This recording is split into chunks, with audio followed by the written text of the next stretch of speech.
You're watching ACC Women's Soccer on ACC Network Extra. Tonight in Koskinen Stadium, we see another top 10 showdown as number 5 Duke welcomes in number 10 Stanford. A look at the current top 10 in women's soccer, a quartet of ACC schools in the top 10 with Florida State, North Carolina, and Virginia leading the way nationally.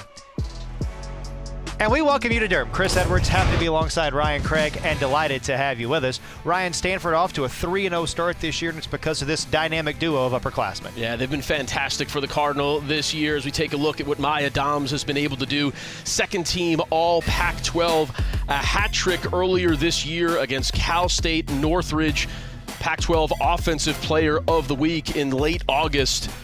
Part of, as you mentioned, a dynamic duo with Abby Grubel, the senior, 2 goals in that same game against Cal State Northridge. She scored in all 3 games for Stanford this year.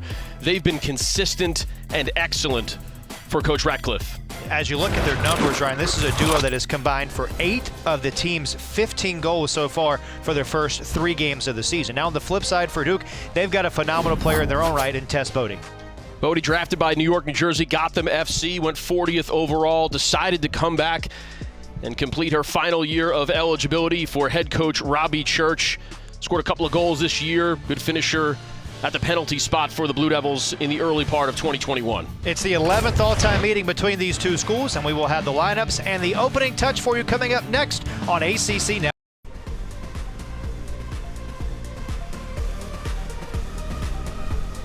Back in Durham, look at Stanford's starting lineup tonight. They're going to be paced from a defensive standpoint by Naomi Gurma, the 2019 Pac-12 Defender of the Year, missed last year with injury, and she's got to go up against a prolific freshman goal scorer for the Blue Devils. It's been a phenomenal start to her career for Michelle Cooper, already 4 goals and 9 points in her Duke debut.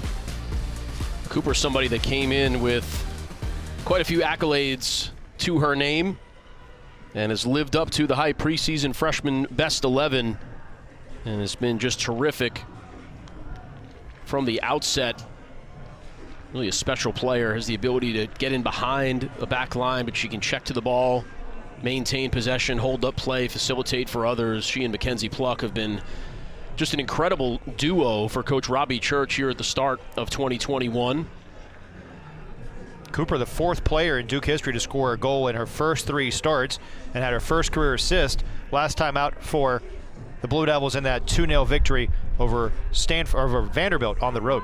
First touch of the contest will belong to the Blue Devils. It's great to have you with us on just a beautiful night for this top 10 showdown here in Durham. What a game. This could be an NCAA quarterfinal College Cup game. That's the quality of these two programs. We're getting to see it here in early September. And a great early season litmus test for both of these clubs. I think if you talk to both head coaches, they'll tell you maybe outside of a match to start the season, probably not tested all that much so far, but you'll learn a lot about your club tonight. Well, and it's interesting you say that because I think you're right. Neither team has really been tested. The difference is Duke has played a schedule that you would think that would have tested the Blue Devils, whereas Stanford, a little bit softer schedule. So I think of the two, the Cardinal actually has a little bit more to learn about itself here tonight than Duke does. Duke's put up some pretty good results already against a couple of top 20 teams in Arkansas and Washington, go on the road. Vanderbilt struggling a little bit out of the gates this year, but still a very competent side. It's been an impressive start. This 4-0-0 record for Duke. Numbers next to the names, always impressive. Early feeling out here between these two clubs. Duke head coach Robbie Church saying he thought it was important to play that game against Vanderbilt. Maybe an early look there for the Blue Devils, but Stanford able to take it away. Coming out of that match against Stanford, similar styles that Vanderbilt and Stanford will play, so a nice test for the Blue Devils to prepare for this game against the Cardinal tonight. Tess Bodie on the ball for the Blue Devils. She's always so important for Duke, and that final third needs to possess. Cooper making herself a target there. Trying to angle one there to Mackenzie Pluck. Already 3 goals for Pluck. We talked about the dynamic duo for Stanford in the open, but boy, those two have been really special for the Blue Devils so far this season. Pluck has always had the talent. It's just been performing consistently, and she's put it all together. It's what you want to see out of a senior. It's what the Blue Devil coaching staff is seeing this year out of Pluck, and then you combine with Cooper. Pick your poison scenario for opposing defenses. But because of that two-headed monster for Duke, they're going to draw a majority of the attention you imagine on the scouting report. They'll be at the top of the report for opponents. Is Duke still searching for that third goal scorer to help those two out? Yeah, we'll see. They haven't necessarily needed it yet. Tess Bodie's got a couple. Emmy Dewar came on in really a reserve capacity in Duke's 6-0 win against Western Carolina. For now, it hasn't mattered. I'm sure Coach Robbie Church would love to see another goal scorer, though. Cooper right into the box there for Bodie. Maybe a little bit too much pace on that pass. And an easy opportunity now for Katie Meyer. 16 career shutouts for the Stanford keeper. Yeah, top 10 all time, and anytime you're in the top 10 of anything, the Stanford women's soccer program, you know you've had a pretty stellar career. It's the Stanford program off a couple of national championships. Went to the College Cup in 2018, won it all in 2019, and then a rare setback for the Cardinal last year, going just 6-6-2. Graham looking to cross one into the box. Cooper not home. Bodie couldn't put a boot on it, and it's all the way through the box, and the Cardinal survives that half chance. It's a good start for Duke. Graham involved, Cooper, Pluck, Bodie, all the usual suspects for Robbie Church. Getting a couple of touches on the ball here early, feeling their way into the game.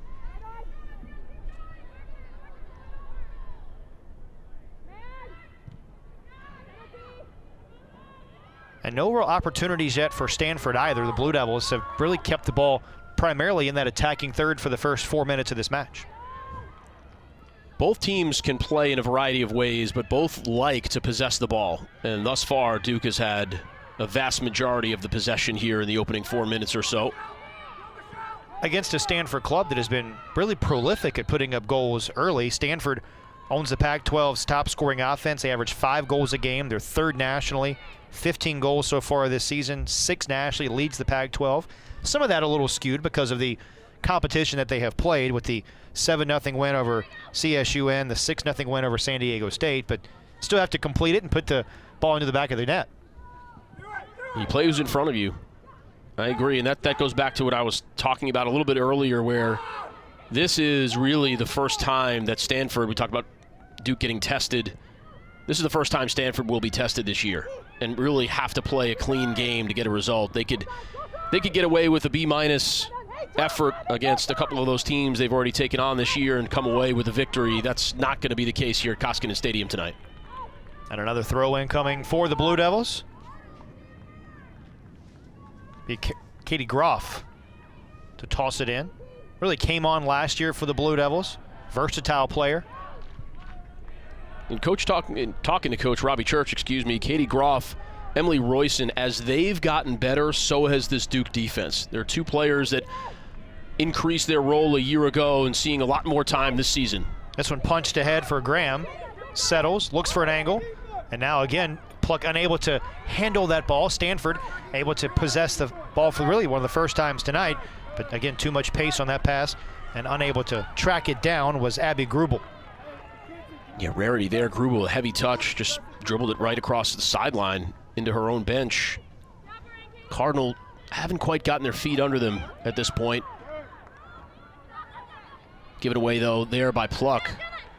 This is a Stanford team that traveled in on Wednesday, so not feeling any effects of the cross-country trip, you would not imagine, as Ruthie Jones will get a chance to settle things down for Duke.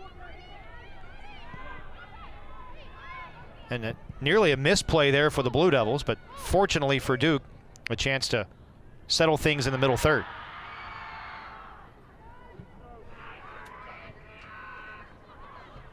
Stanford with some pressure. Saw Sophie Jones on the ball there for the first time. You want to talk about some connections to the Stanford program. Half the student athletes on the roster for the Cardinal have played with Sophie Jones one way or the other. Knows Stanford head coach Paul Ratcliffe very well. Spoke very highly of Sophie Jones in our conversation yesterday. What a great player she is, what a great person. Comes from a great family.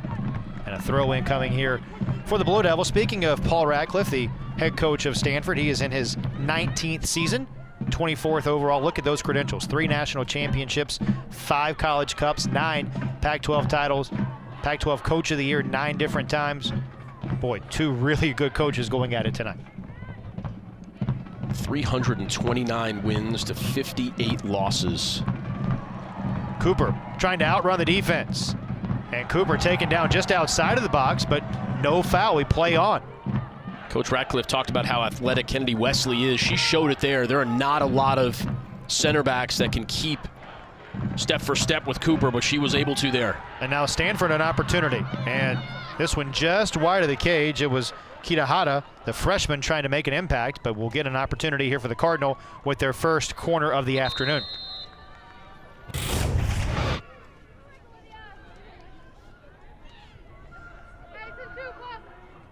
Yeah, nothing there on the tackle, got all ball first. Migley found herself in a bad situation, nearly tugged on the jersey, was able to recreate the angle. Challenged well for the ball in the end. A misplay there, and it could have been a penalty awarded to Stanford, and that would have been very much against the run of play instead of set piece. Stanford flicks one in and headed down, not quite out of harm's way. The Cardinal able to keep it back in as a shot chipped high of the cage off the foot of Sierra Inge. Yeah, not out of a dangerous area by any stretch. Graham attentive there, playing her role to perfection. Much better from Stanford here the last few minutes. And a sigh of relief perhaps from Robbie Church, the head coach of the Blue Devils in his 21st season at Duke, 36-year overall, fresh off of a contract extension that will keep him in Durham for several more years. Well deserved, of course, for Coach Church. 260 wins on the sidelines at Duke. He's got 443 wins in his career. Over 100 of those on the men's side, 334 on the women's side. Now it's Stanford here, applying some pressure to the Blue Devils. This is Pluck. Bodie there to help, and the Blue Devils wanting a foul, but we continue to play on. Certainly feels like after Duke might have had the advantage early in this match, it's been Stanford the last couple of minutes, Ryan, that's been the more aggressor of the two teams. The Cardinal have settled in here. Absolutely. Settled. Now again, this is Breedy, and nobody home as she tried to make a run in there. Migley doing a nice job there, fulfilling her defensive responsibilities as a wide player.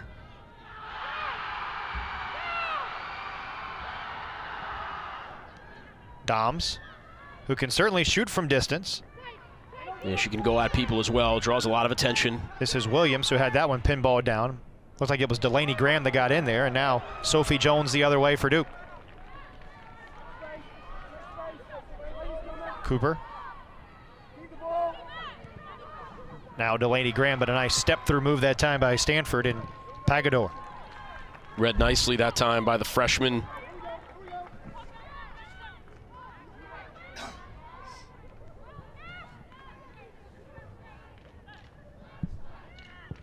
Nearly 10 minutes gone in our opening half. What's your assessment of the first 10 minutes of this one? Blue Devils certainly the better team out of the gates, but Stanford has gotten on the ball a little bit more here in the last few minutes. Just feel like they've found their footing. Sometimes it's just that simple. It's not a lack of confidence. A couple of loose touches there at the start. This is a really proud program. I know they had a down year last year, but this is a chance to prove to themselves and everybody else that they're right back where they're used to being at the top of college soccer. Michelle Cooper trying to ink behind the defense. Able to get a boot on it. Battling here with Gurma. And it's Gurma who will usher that one aside. It's a big-time matchup between the freshman and the senior. Two really class players. We talked about Gurma missing all of last year with an injury, decided to come back.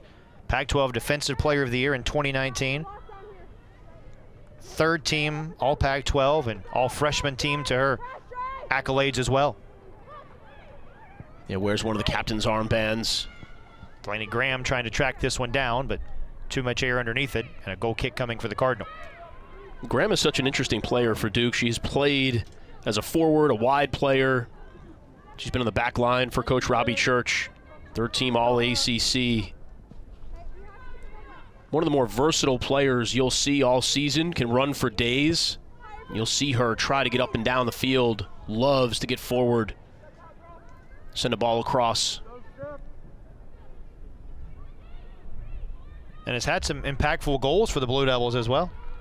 Scored the game winner against Boston College last year in the fall season for the Blue Devils. Remember, the ACC playing some matches in the fall and some in the spring, unlike the Pac-12 that played entirely in the spring. And with a young club that Stanford had, allows them to build some depth for this season. A more normal-like schedule for the Cardinal and the rest of college soccer. This is Grubel. Now out toward the wide side, Stanford looking to attack. Nice job by Katie Groff battling, but a corner kick won for the Cardinal. This will be just the 8th corner that Duke has allowed this season. Breedy, third team all Pac-12, creates the opportunity here. Looking to take Groff 1v1. Groff was up to the task, but a corner kick is the result. And it's Grubel who will provide the service.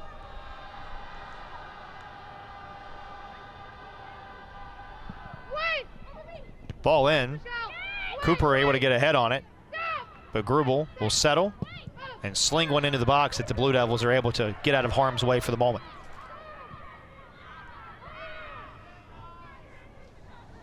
Cooper all the way back into the center of the 18-yard box. Defensively for Duke. It was Duke that was connecting passes. Remember, we said both of these teams are going to try to possess the ball. It was the Blue Devils. They were able to do that early on. Now it's been Stanford. Everything for Duke has been a little bit more direct here. Don't know if that's intentional or not, or if it's just the only thing they feel like they can do. Good pressure there from Breedy. Forces Royson to work one back to Ruthie Jones. Yeah, nothing simple for Duke right now. Everything's challenged. And there, again, a little bit more of a hopeful ball instead of the more possession-oriented style that the Blue Devils like to play. It results in a throw-in for Duke, but that's more the product of luck than anything else.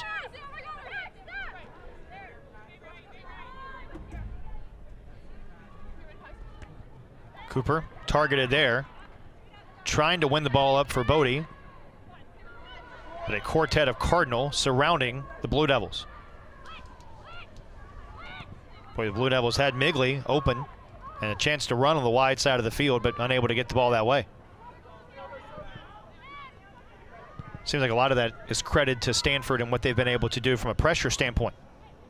And a missed touch there by Bodie. Heard both coaches talk about not allowing the opponent to turn and face upfield. There were two really good examples. You and I had a chance to call the Western Carolina game together, and it was true that game as well. Two instances in a row there. I think it was Jones and then might have been Bodie.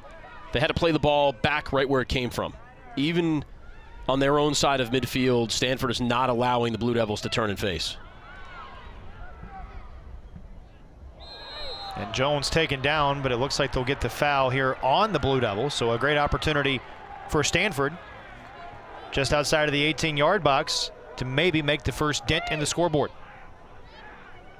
Yeah, a very dangerous place on the field here for Stanford. Looks like it'll be Grubel again, standing over the ball.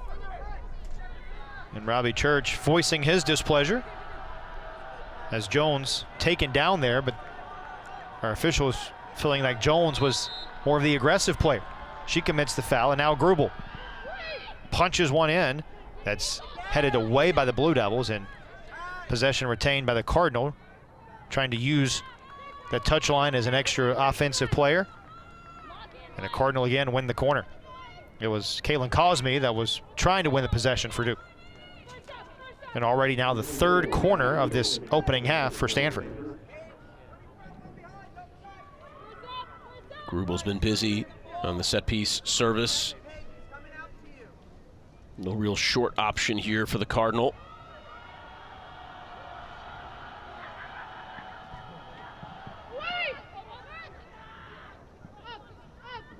Maybe a little too much weight there from Grubel.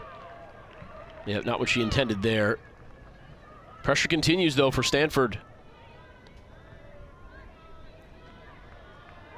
One of the things that Coach Ratcliffe told us is they want possession with a purpose. They can run when they want to run, but also want to be tactical about how they go about things. Certainly feels like Stanford has achieved that mission here the last several minutes of possessing with a purpose. When you have a lot of the ball, it then becomes your choice as to how you want to play it. If you're not seeing the ball very often, you start to get sped up a little bit where you think, well, I better take advantage of this one opportunity while we have it. Maybe you do something a little more directly than you intended. Get a little more impatient. Cardinal dictating terms here the last few minutes, certainly. See if Jones can get on the ball a bit more for Duke. She's so good in the build. It's why they have her playing more of a holding role this year. She needs to be the one in a situation like this, the All-American, calm things down for Duke. Start to direct traffic. You'll see that a lot with her. As soon as she passes the ball, she'll point to where the next ball should go. A chance for her to take a little pressure off her teammates, maybe. And such a valuable asset for the Duke coaching staff to have someone like that, a coach on the field, if you will. And talented as well. Not only the soccer IQ, but the technicality. Here she is. And there you see, pointing, telling Pluck to get upfield. Has Delaney Graham on the wing. This is Graham. Back for Pluck, inside the 18, looking for an angle. Pluck toward the touchline, and a nice slide tackle there by Naomi Girma, the 2019 Pac-12 Defensive Player of the Year. Yeah, that's not your average defender. Mackenzie Pluck, so often right there, is able to turn the corner, send a ball across. That is a senior with some pedigree with Girma. Right there, most defenders are beaten. That's it. That's the end of that, and the cross is coming. Girma able to recover. Now service in. Cooper tried to get ahead on it, then had a chance at another opportunity, but it was Stanford who gets the ball out of harm's way, and a Cardinal is a little slow inside the 6-yard box. And I believe, Ryan, that is Kennedy Wesley, who is the Cardinal that is down. Yeah, I don't think there was anything malicious here. It was Cooper trying to follow up on the play. Spikes got into Wesley just a bit. We've already called her name a couple of times. Those two have gotten together.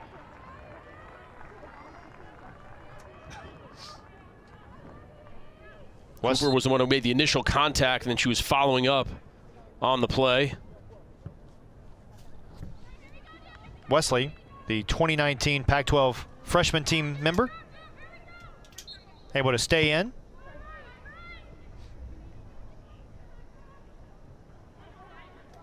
Nearly 20 minutes gone in our opening stanza. Both clubs have had looks, but nobody able to really to take advantage so far. Nothing really, really dangerous for either side yet, but they both had, as you said before, some half chances. What a good sign for Coach Ratcliffe, though, seeing Girma off to the start she's at here this evening. Ruthie Jones off her line to play this. And anytime you miss an entire season with injury, you never know how long it's going to take somebody to find their rhythm. Mackenzie Pluck, one of the better 1v1 attacking players in the early portion of the season, and Girma equal to the task. It's been a fun matchup to watch as this game has unfolded. It'll be fun to watch as the rest of the contest plays itself out. This is Pluck. Working hard there, and it was Pluck that was unable to win the possession as Paige Rubenstein, the junior from Davis, California, wins the ball for the Cardinal.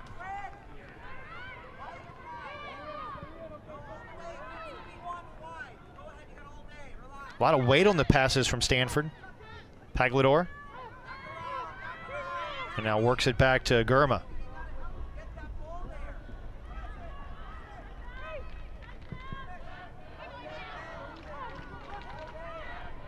You talked earlier about Stanford's possession, and if you're Duke and you haven't seen the ball a lot, it tends to make you speed up. Do you feel like the Blue Devils are speeding up a little bit when they get possession? Yeah, and some of that, though, like on that last play right there, Duke would love to settle that ball down and build from the back. Instead, Royson's forced to play it 30, 40 yards ahead. Obviously, the first thing is you have to clear the danger. You've got to get the ball out of your end if you don't think you have another option. And it's been good on Stanford's part in making Duke feel as if they don't have the options. Sophie Jones, and batted down nicely by Girma. Bodie trying to win the possession. But it's the Cardinal who funnel one ahead, but a throw in coming now for Duke.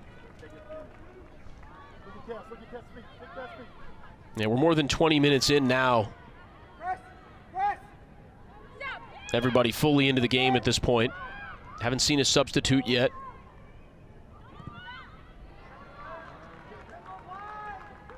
It's a nice switch of fields there for the Cardinal. And now Driven trying to get behind the defense. Nice run there for Stanford and Williams, but it'll be the Cardinal who are able to keep it in for the moment, and a really nice hustle play there from Stanford. 2 long diagonal balls for Stanford, covered about 60 yards of the field. Duke able to create the turnover, and now some room to operate for the Blue Devils. Tess Bodie has Cooper. Cooper trying to track it down. She had Mackenzie Pluck, is who she had, and Mackenzie Pluck knew it. And that one batted off of a Cardinal and will result in the corner for the Blue Devils. Duke breaking out, I think it was about 3 on 5, and if you said you get a corner kick out of that, I think you'd feel pretty good, but Mackenzie Pluck, she was there. Bodie elected to go to Cooper, obviously not a bad option, but Pluck was in free one-on-one with the goalkeeper. Second corner of the night for Duke. This is Pluck. Nobody home for Duke. Flared back into the box. Here's Cooper with it, and Cooper puts in another. It's her 5th of the season, and it's the Blue Devils on the back of the phenomenal freshman who strike first. Well, it's that 3 on 5 build that ultimately results in the goal. So in the end, Duke gets what they want. Cooper is just spectacular. Coach Robbie Church said she was special. Talked to him before the season even started. She has been absolutely incredible. Wesley, unfortunate there. That one bounces away from her. The composure that Cooper has in the box always seems to put the ball on frame, at least make the goalie work for it. Many times there's not a whole lot they can do. Certainly feels as though Cooper plays well above her years. She's got 5 goals now in 4+ games. This is, again, the schedule that Duke has played. They're basically playing an NCAA tournament field so far in 2021. Arkansas, Washington, at Vanderbilt, and Stanford are 4 of the 5 games. Stanford on the aggression now, trying to get the equalizer. Instead, the Blue Devils forcing it back out toward the midfield as Cooper gets tangled up there with Pagliador. That's something to me that separates Cooper as well. She has the technical skill, she has the savvy in the box, but she's a tenacious ball winner. She is not afraid to go and get the ball.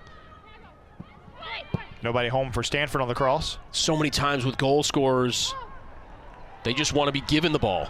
She has no problem getting it herself. Bodie now toward Pluck. Played this one for Delaney Graham. Duke does not have the numbers here as Graham tries to serve that one in. It's batted away off the body of Pagliador and corralled by the keeper Meyer. It was an innocuous beginning just like last time. Plenty of Cardinal jerseys back behind the ball.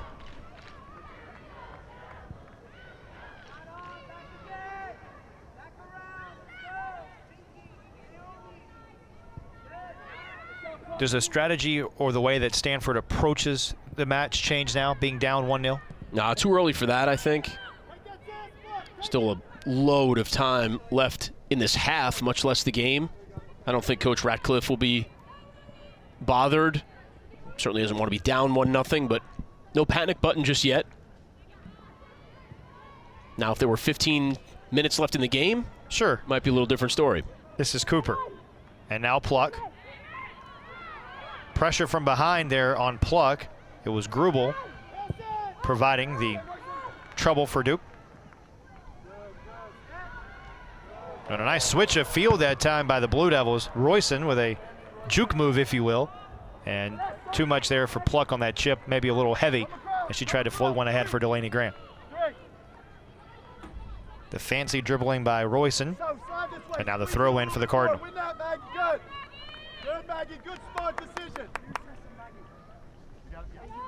Just as quickly, it's Duke who wins the possession. Cooper Now for Graham.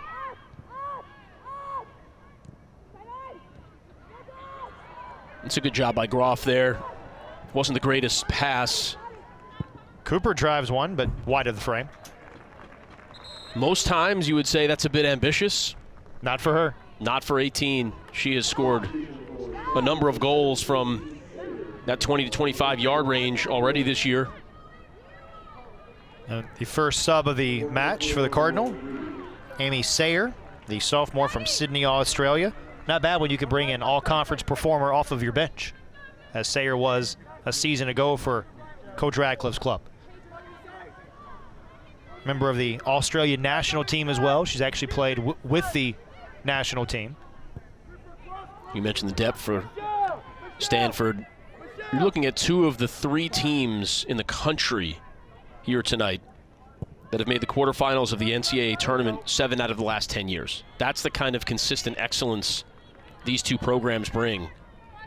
The only other one is Florida State.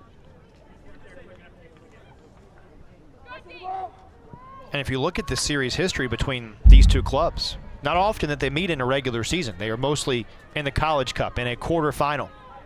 It's very rare to get a matchup of this caliber in early September. 2011 was the national final. Yes. And the only win for the Blue Devils in the series, September 13th, 1996, a regular season victory in Chapel Hill as part of the North Carolina Classic. This is the first time Stanford has come to Durham for a regular season bout since 1990. Take a look at the history here. Last meeting was the 2015 quarterfinals as the Cardinal with an opportunity, and that wide of Ruthie Jones. It was a nice look that time by Samantha Williams, who came, I beg your pardon, it was Grubel who came crashing in and had to look for the Cardinal. Yeah, Grubel didn't have anybody else making the run with her. I don't know if she thought she would and if that was intended to be played across the 6-yard box or if she was trying to go far post against Jones. And almost appeared to be a whiff there, just couldn't get a whole lot of pace on that half chance, if you will. Yeah, ultimately would have liked to do better, come away with something more than that as Bailey Brewster has come on. She's played quite a bit of time here in her freshman season, early portion of the year. Lily Nabet also checking in for Duke. So we're seeing both sides go into their depth now. And that's one of the things that Duke head coach Robbie Church talked about. It's not just the depth that Duke has, but it's the quality of the depth. Nabet's somebody that brings a ton of experience off the bench.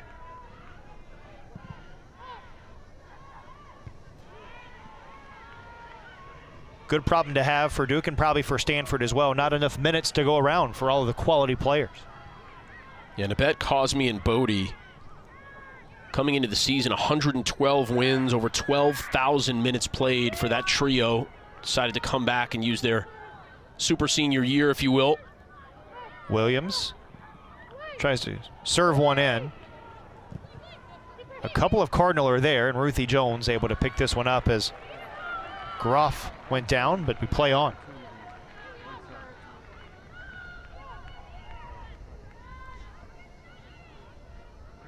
Shots favor Stanford 3-2, but Duke has had the only shot on net. It was the goal by Michelle Cooper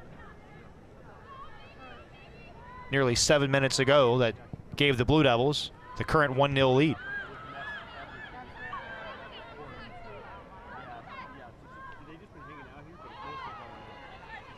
I like that there from Brewster. Even if Duke hadn't won the throw, which they did, she looked back at Jones, realized that was probably not going to be a good option. A Cardinal player was crashing in, decided to turn it toward the sideline, take it away from danger. The freshman making the mature play there and was eventually rewarded for doing so, as Duke will possess.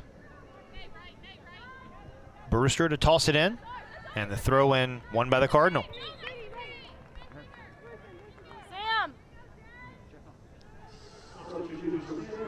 Stanford with another substitution. Julia Latini in. Latini, one of those players that will come off the bench for Stanford, and in the words of Paul Ratcliffe, provide an immediate spark, some fresh legs, a chance to turn the game around. And this is Latini now. Leaves one back for Paglador. And now Duke's pressure forces Stanford back to the middle third and forces the turnover as well. That's all effort there from Tess Bodie. Unfortunate on the disconnect, but Bodie just outworking Gurma there to earn the ball. Win it. Double that. Can we double up? Can we double? Flick toward the middle.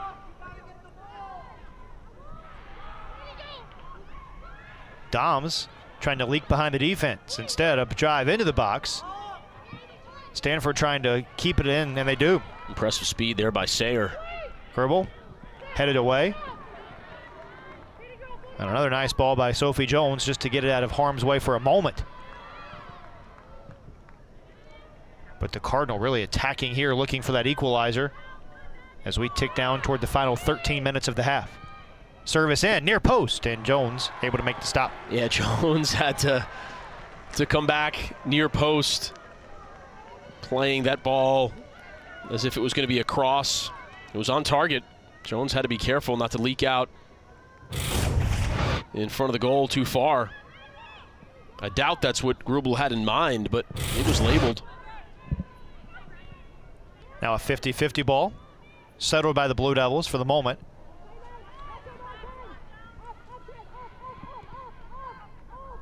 Jones. Better from Duke, combining passes here.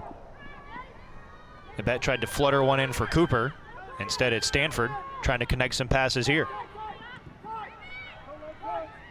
Sayer. That's what I mean by not allowing your attacking player to turn. Brewster, offensive side of midfield, refusing to let Sayer face the goal. And how about this matchup with Doms now going against Cooper? Two prolific goal scorers, battling it out now on the defensive side for Cooper.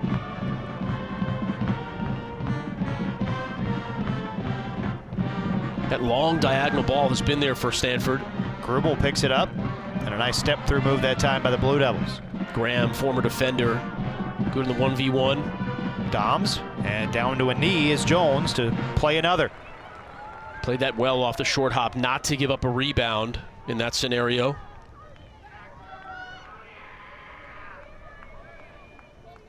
Jones, the junior keeper for the Blue Devils, has come up big a couple of times tonight.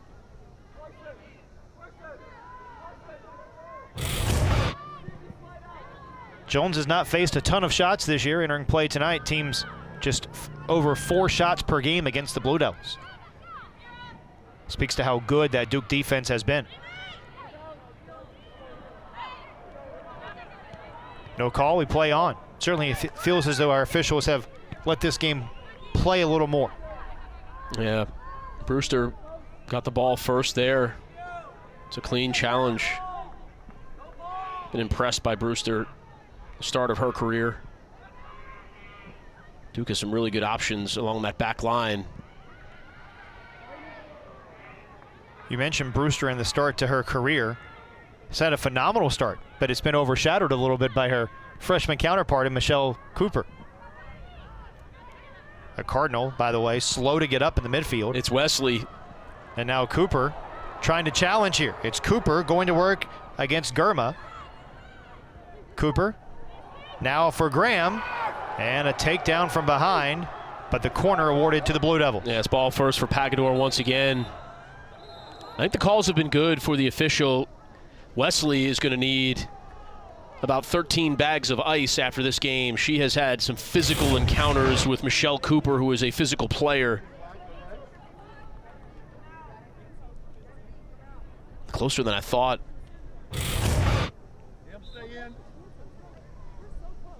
Third corner of the match for the Blue Devils. Wesley a bit hobbled as she heads toward the bench. Brandt, the freshman, in for Stanford, and boy, if Meyer, or beg your pardon, if Wesley is unable to continue, that is a huge loss for Stanford.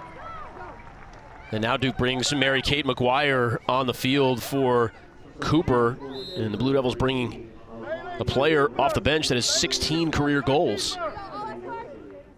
Tess Bodie with the service. Plays it short for Sophie Jones. Little training ground play for the Blue Devils there. And Stanford wins the throw in. Feet tighter, it goes into her feet. Block. Never a bad thing when you can bring someone off the bench that has 16 career tallies. And the experience as well. 33 starts for McGuire. Led the team in goals in 2019. Had 21 points that year to finish third on the squad. And she can hold the play up really well. Final 10 minutes of the half. What do you feel like both of these head coaches want to see as we wind down this opening half of play? I have a feeling Coach Radcliffe wouldn't mind seeing a goal here in the last 10 minutes. That's the easy one. Outside of that, I think it's to get back to some of the possession game that was earning them some opportunities throughout portions of this first half. That diagonal ball has been a really good one for them. Grubel is available in that capacity again, instead going square to Pagador. It's been one of the few ways that Stanford has been able to make inroads.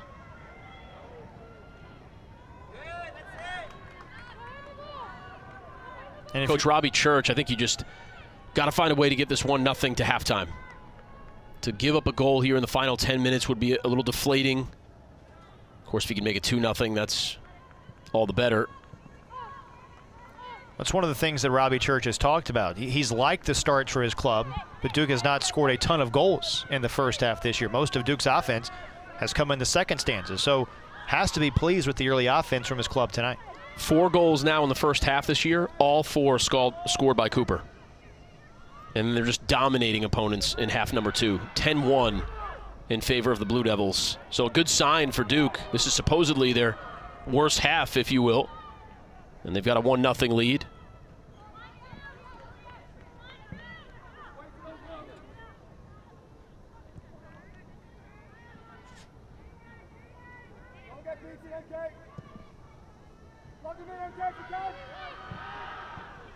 We haven't called Dom's name a ton. You asked what Coach Radcliffe would want to see. Got to get number 10 on the ball a bit more. Does some of that credit go to the Blue Devils for taking away some of her strengths tonight? Yeah, but if you're a player like Dom's, you have to make yourself available. You're too important to your team to be shut off, regardless of what the other team is trying to do. Pagador now out toward the middle of the field, where Inge tries to set things up for the Cardinal. Chipped away.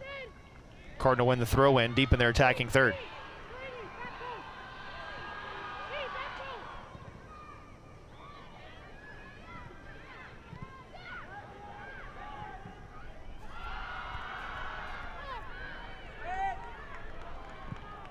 There's that long diagonal ball again. This time trajectory was just a bit off, but the concept, same concept.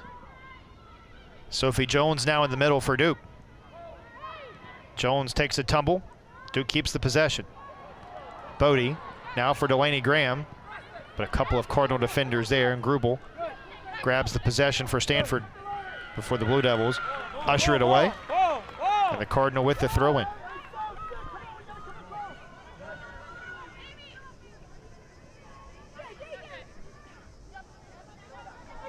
Settled nicely. And with Tenney unable to get any sort of momentum moving for the Cardinal. Tenney again. A lot of white jerseys surround her as Grubel flares one toward the top of the 18-yard box. Nobody home for Stanford. And back out for the Cardinal, who try to attack again.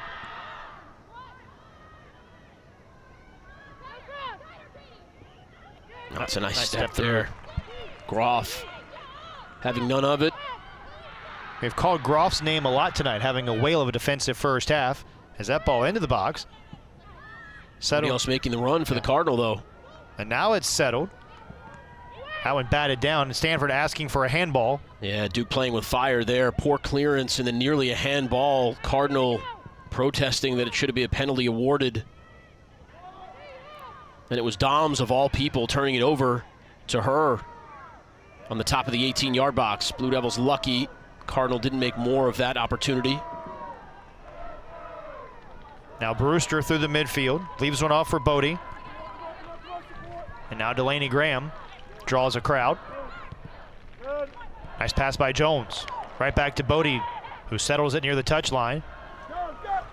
Play kept alive for Delaney Graham. And looking at the top of the 18-yard box, but nobody home for the Blue Devils as Mary Kate McGuire tried to shake free. Final 5 minutes of the first half from Koskinen Stadium in Durham. Here's where McGuire, defender on her back. McGuire takes a tumble. They play on. Bodie, left-footed service. Nobody in for the Blue Devils. All kinds of time for Tess Bodie in a dangerous area. Now Graham perhaps looking for an angle here. Speed on speed here. Graham toward the near post, ushered aside by Stanford. No clearance for the Cardinal. It's a throw in for Duke. Sturdy touch, though, for Germa there. Don't mess around with it. Just block it away. Take a full swing there, and who knows what happens. McGuire through a double team. Now Bodie. Here's Graham again. Good ball in. And right on the cage. An opportunity for the Blue Devils. A bit of a half chance, but an easy save made by Katie Meyer. Simmons was there for Duke. That, of course, better service that time for Delaney Graham.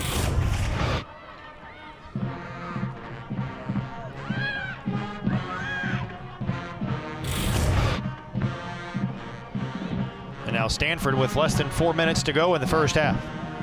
Cardinal looking for the equalizer. Certainly have not played poor, have had some opportunities. But credit to Duke's defense here in the first 45 minutes. Opportunistic. Cooper has been that throughout her short career here in Durham.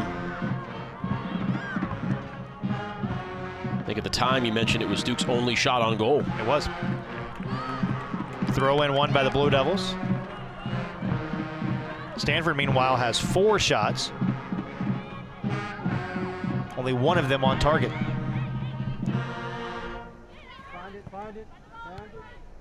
McGuire plays one ahead. Now Delaney Graham forced to build the attack again for the Blue Devils. Lily Nabet now to Bailey Brewster. That's, to me, what Doms needs to do a bit more. Come back to the ball, make yourself a target. Bodie's done that on a number of occasions here for Duke. And now that we are within 3 minutes of closing down this first half, if you're Robbie Church, really feels like this is the time where you can't allow one of those late half goals, doesn't it? Yeah, the closer and closer you get to halftime, that ball's going to stay in bounds, I think. No, eventually rolls out. Yeah, the closer you get to halftime, the more devastating it is to concede for either team. 2-0 Duke would hurt just as much for Stanford as 1-1 would for the Blue Devils.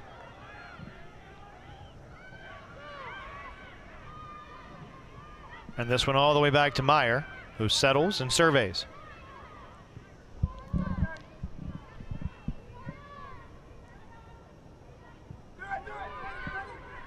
Germa. And Duke forcing the Cardinal to play it back to the keeper again.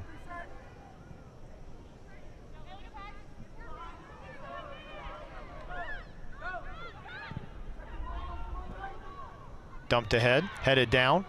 Cardinal keep possession. Sayer was perhaps looking for Grubel to make a run there, but too much air underneath that one. Cardinal, though, keep the throw in. We saw that Duke back line drop in behind, willing to concede the touch to Doms as long as it was in front of them. It was an area that Coach Robbie Church said that got to protect the space in behind our back line. 75 seconds for the game's opening stanza. Blue Devils not in a huge hurry here, deep in their defensive third. McGuire through a double team. Chance for the Cardinal to make another run here with a minute to go in the half. Tried to get that one to Paglador. Eventually gets there, but boy, a ball that was telegraphed a little bit. Blue Devils could not come up to play it. This is Inge keeping it alive. Now Paglador. Left-footed service toward the top of the 18-yard box, headed in. Duke unable to get the clearance here. Stanford still able to keep the possession. Grubel. And now with 20 seconds remaining, do the Cardinal have time to get the equalizer here? A drive toward Jones, who makes the easy pick, and that should take us to the end of the first half. Yeah, I don't mind that from Angie at the end there. Cardinal working the ball around, but running out of time, just puts that one on frame. Never know what could happen. 1-0 Blue Devils at halftime. It's Michelle Cooper who gets the scoring started for Duke. Her 5th career goal in the first half as the Blue Devils will head to the locker room with a 1-0 advantage. Stay with us. We'll have halftime coverage from Durham in this top 10 matchup coming up right after this. You're watching ACC Women's Soccer on ACC Network. Every game is a mind game. Distracted? Too heavy? Too tired? Nah, that's all in your head. Train your mind. Train your game. Because your only limits are the ones you put on yourself. They say we aren't ready. We can't compete. Be a world-class player.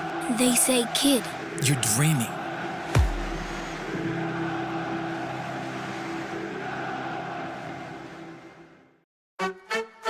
What we value most should be held in our hands.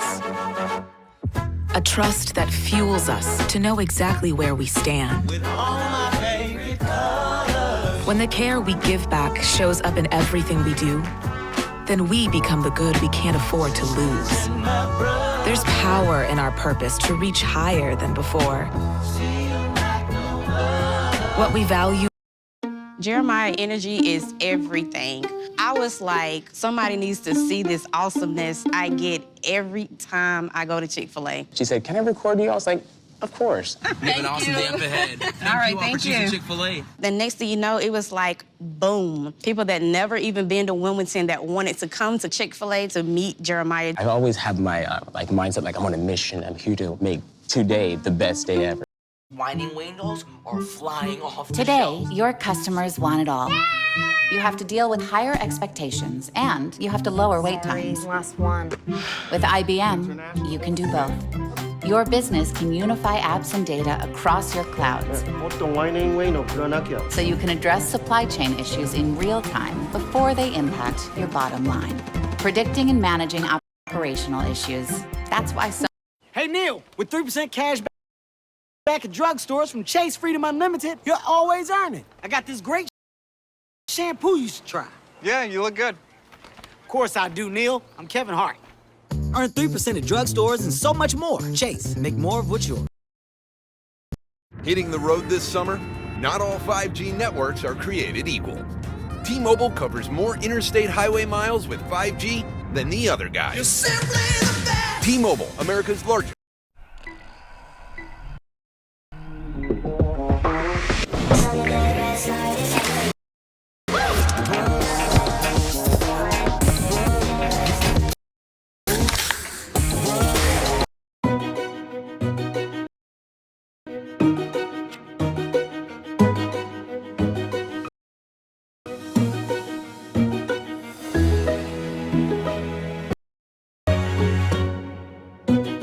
Tonight, I'm ready. Be a part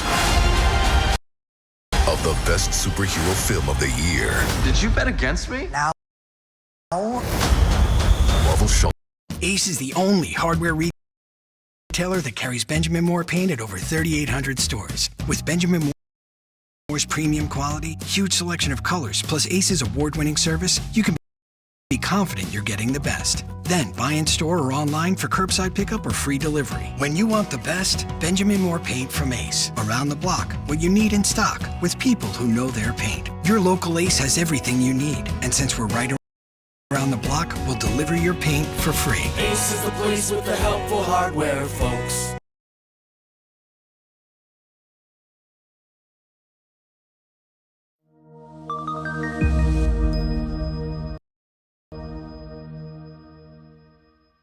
I'm going to talk today about goals. Goals can differ in fundamental ways, as can our reactions when we either achieve them or fail to achieve them. Some goals are more about promotion or making good things happen. Examples might be getting an exciting new job or doing something to better our bodies and minds. Other goals are more about prevention or keeping bad things from happening. Taking care of yourself so you don't get sick or guarding against losing important relationships. Okay, so we have two basic types of goals. What about the consequences of success or failure in each case? When we succeed or make progress toward promotion goals, like getting that exciting job, we feel happy. When we don't, we may feel disappointed or down. When we succeed or make progress toward prevention goals, like getting a clean bill of health, we feel relieved. When we don't, we may feel anxious or agitated. Isn't it interesting that success or failure have different emotional consequences depending on the type of goal? When we falter in pursuit of promotion goals, that dejection helps to motivate us to do what we need to get back on track. When we falter in pursuit of prevention goals, that anxiety does the same. How often has a little anxiety caused you to sit down and write a to-do list?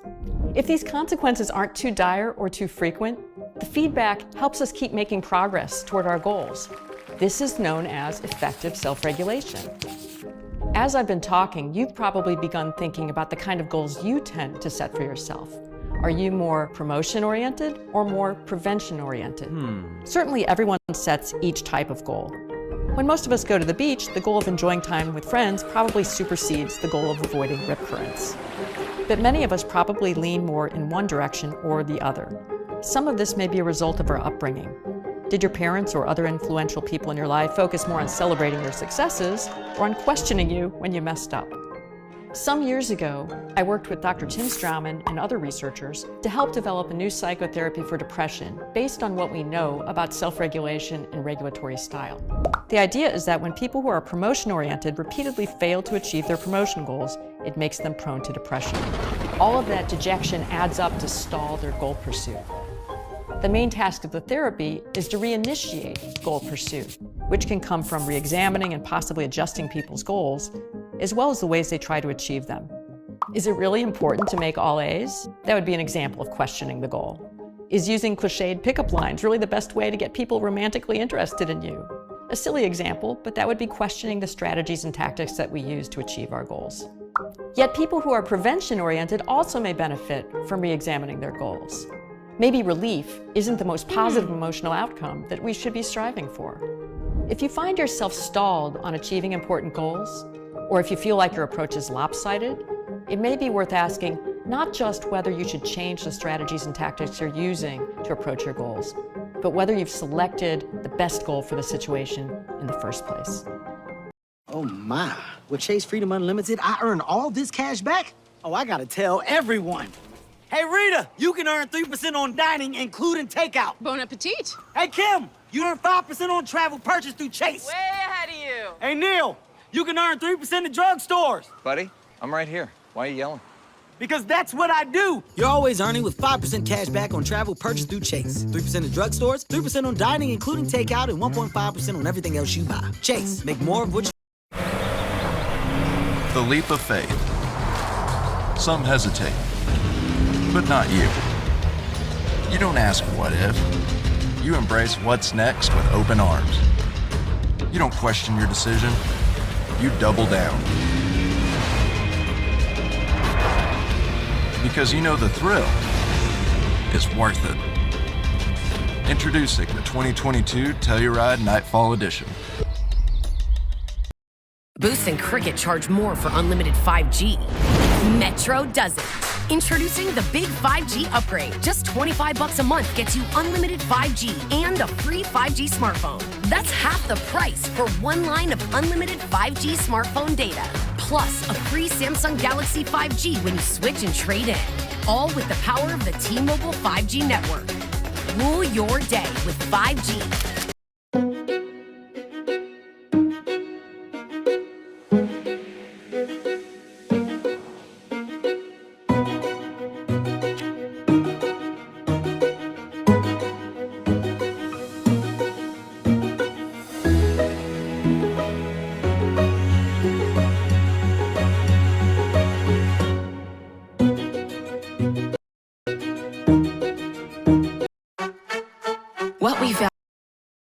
most should be held in our hands.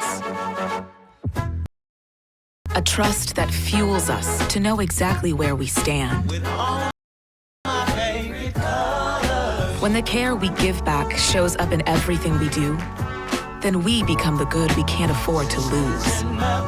There's power in our purpose to reach higher than before. What we value.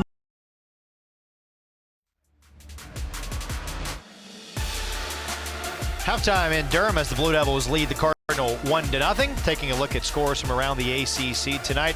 A lot of top 10, top 15 matchups going on around the ACC. North Carolina out to a 1-0 lead over Northwestern. Florida State, who's outscored their opponents 11-1 entering matches this year, out to a 3-1 lead over their neighbors. How about Georgia, a team that Duke beat 2-0 in the preseason? The Georgia Bulldogs out to a 3-1 lead at Clemson. Yeah, so Duke beat Georgia 2-0, beat Clemson 3-1. Now those two teams play each other. Great start there for the Bulldogs. 1-2-3 for the ACC. Blue Devils at 5th. What a start it's been for the Atlantic Coast Conference. You look up and down every team in the league. 44-5-3 the start for the ACC. 9 of the 14 teams are still unbeaten. 4 of the remaining 5 only have 1 loss. Another terrific start for the league. And a test for Santa Clara this weekend. The number 9 team in the country playing Virginia tonight. They'll play Virginia Tech later this weekend. They'll learn a lot about themselves over this first weekend. Well, people learned a lot about overlooking Santa Clara, the defending national champions, back in the top 10 to start the season, and certainly unafraid to take on all comers as they look to knock off the Cavaliers here this evening. It's a 1-0 lead for the Blue Devils at halftime. We'll come back with more coverage from Koskinen Stadium right after this. You're watching ACC Women's Soccer on ACC Network Extra.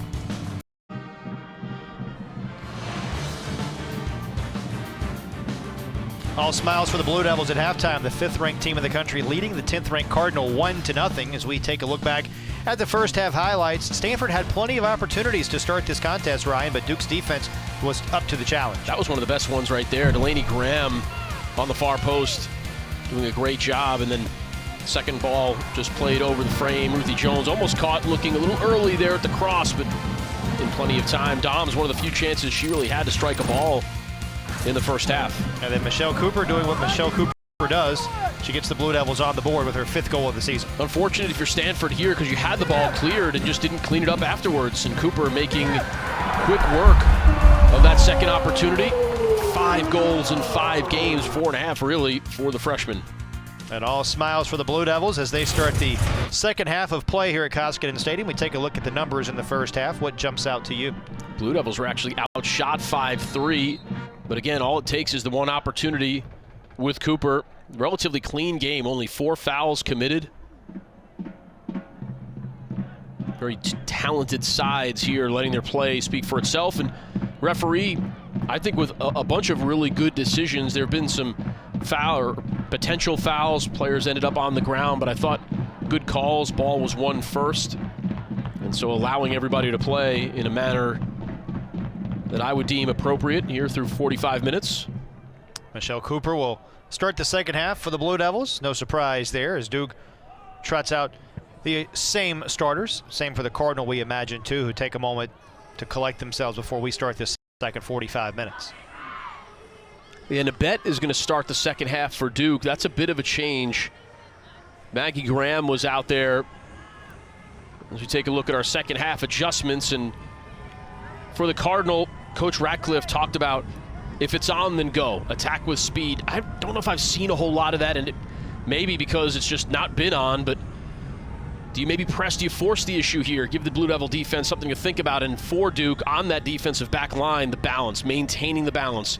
Sag off, don't allow Stanford to get in behind, but also pressure the ball. Don't allow your attacking player to turn. That is a hard thing to do. It's hard to do both of those. Blue Devils did a nice job with it in the first 45 minutes of this game. It's Stanford who gets the first touch of the second half. Cardinal looking for the equalizer.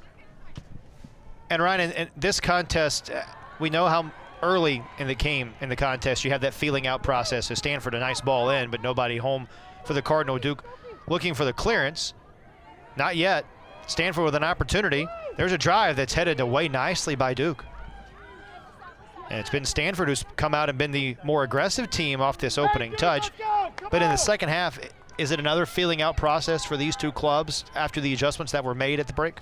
Potentially, because we'll see if teams do make any adjustments, and then there'll be that time where you have to adjust to the adjustments. For now, the Cardinal couldn't ask for a better start. Right away, pressure on the Blue Devil back line.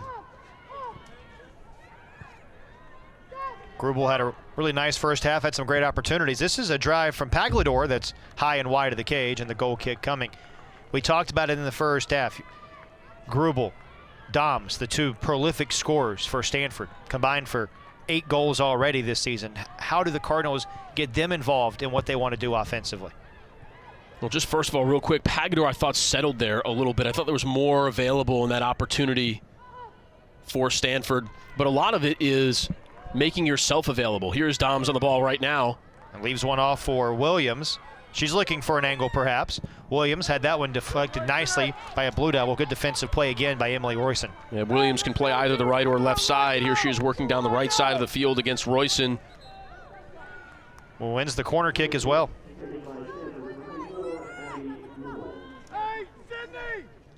That'll be Grubel who will take the corner, the 4th of the contest for the Cardinal. You wonder if maybe Stanford looks for Doms to shake free here. Good to see Kennedy Wesley back on the field for Stanford. Grubel. Far post, punched out by Jones. No clearance yet for the Blue Devils. There's Cooper to try to help. Jones had really run to the wrong spot there, but was able to backtrack and get a nice two-handed punch on the ball. It's an area that she continues to try to improve, tracking the ball in the air. Cooper nearly got a boot on that one. Instead, the Cardinal win the possession. Here's Doms. Angie did well to work through 3 Blue Devils there, including Pluck and Cooper, to keep possession for Stanford. Doms into the corner. Ferries one toward the middle of the field. Now Paglador. And a turnover. Stanford all the way back to the midfield with Girma. A really nice start to the second half for Angie. Rubenstein able to reverse the point of attack here. Looking for Doms, but unable to connect. Paducah unable to clear. Blue Devils have been unable to gain the possession as we start this second half of play.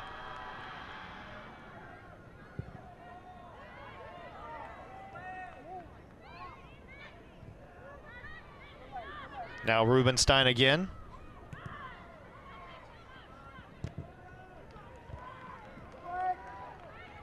Ball now being played really in the middle third as Pluck tries to get free of a couple of defenders. Has Cooper there with her, but not a lot of white shirts around there for the Blue Devils. Mackenzie Pluck is always in attack mode. Didn't have the numbers there, but tried to force the issue. She's been successful with that on a number of occasions this year.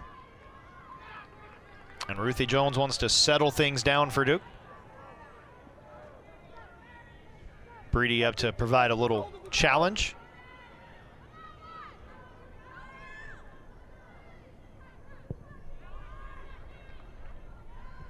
Nice step there for Paglador. Paglador's really played a nice second half. Even just 5 minutes in, has been very impactful for the Cardinal. And another throw-in coming here for the Blue Devils. Nearly 5 minutes gone. It's the adjustments to the adjustments, but it's certainly been Stanford who has been a team that has come out with a lot more fire, it appears, to start this second half. Yeah, it's been Sierra Angie for me that's been a big reason why the Cardinal have had a lot of the ball here to start the second half. She's such a good support player for Doms and Grubel. Second team All-Pacific region.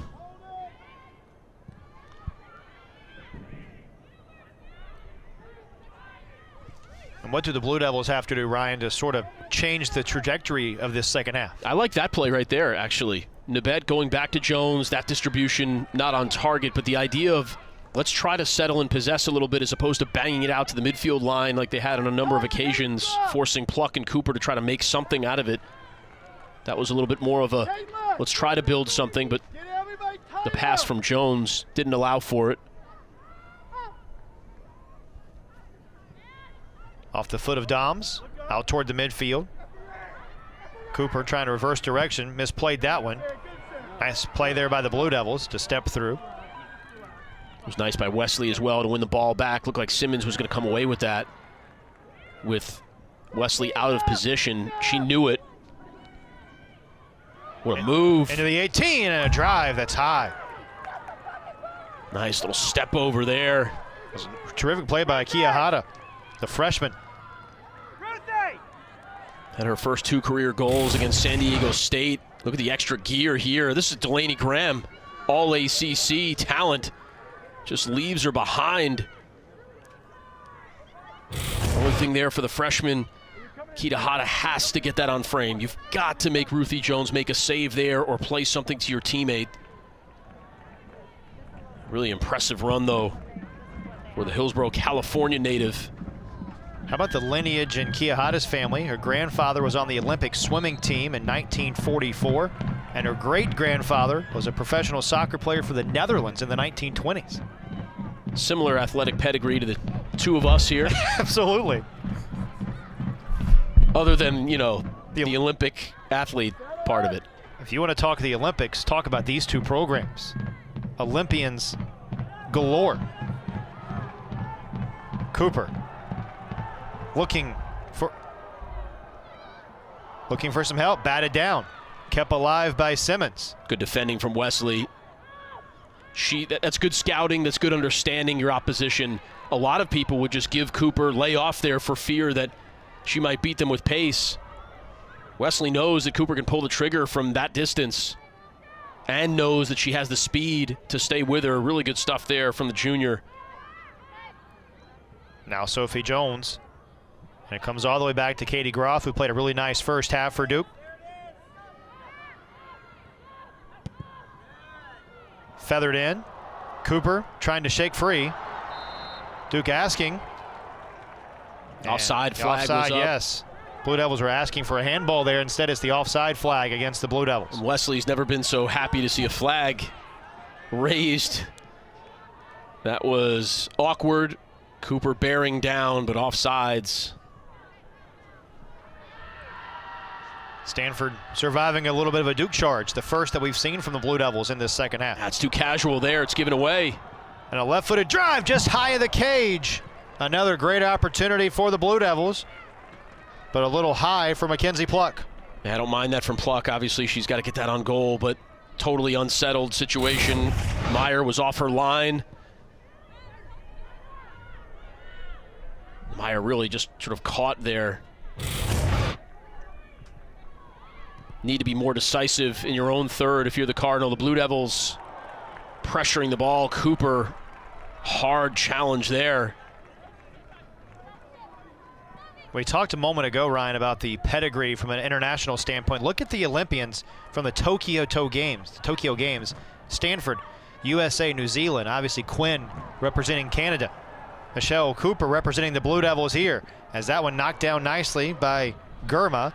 And then the clearance for Stanford leads to the throw-in for Duke. You just never know what to expect from Cooper. I think that's one of the more I see her, it's her unpredictability that makes her so hard to defend. I mean, clearly she has a ton of talent, but you don't know if she's going to stop and pull from 25 yards, if she's going to try to beat you off the dribble, she's going to lay it off to a teammate, back to goal, try to turn you and shoot.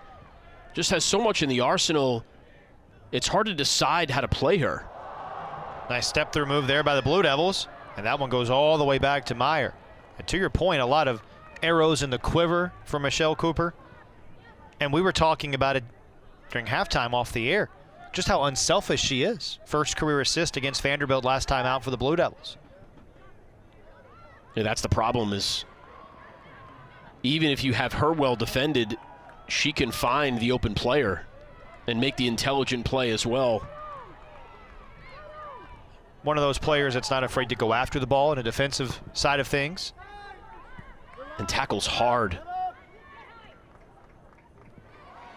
The turnover there by Duke, but the Blue Devils able to get it back with Katie Groff. It's a good recovery. Nice use of the shoulder there for Groff. And now Stanford with Wesley. will try to build the attack. Stanford's had a couple looks at it. Blue Devils are looking at an attack here. This is Nabet. Plays one for Cooper, who's onside, and Cooper misses high. A rare miss from the freshman. That is absolutely rare. Meyer just hoping for something like that to happen. What a ball from Lily Nabet. She gives the Blue Devils such toughness in the center of the field. How about that pass? Perfectly weighted. Cooper, all kinds of options, maybe too many. And just airmails that one in the parking lot. And as the moments tick away, it's those missed opportunities that become increasingly bigger for these two clubs. Well, for somebody like Cooper, she'll remember that a lot more than she'll remember the goal she scored earlier. 2-0 would have been a very different ask of the Cardinal. Instead, just one opportunity away from tying it now. Nabet has come on and done very well for Coach Church, earning the start here in the second half. And now Stanford with the pressure creates the turnover. Rubenstein funnels one in, nobody home for the Cardinal, but stepping through is Doms.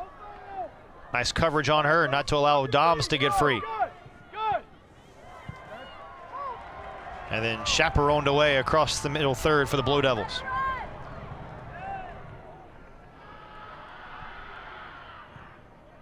We talked about it in the first half. This is a matchup that you're likely to see in the quarterfinals, perhaps in the College Cup, and certainly has that same intensity as the second half gets going.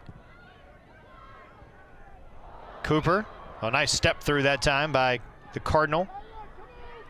And now Stanford the other way. Look at Cooper closing down on the defender. Nice ball. Jones retreating, a little bit of a miscommunication there. And Brady barreling down on her. I think Cosme was expecting her to come out to the top of the 18-yard box. There you see the fist bump there. Those two were on slightly different pages, but got there quick enough. Take another glance. I think Cosme was expecting, you see how she was shielding off the player. I think she was expecting Jones to be right there, and Ruthie Jones had taken 3 or 4 steps back toward her goal line.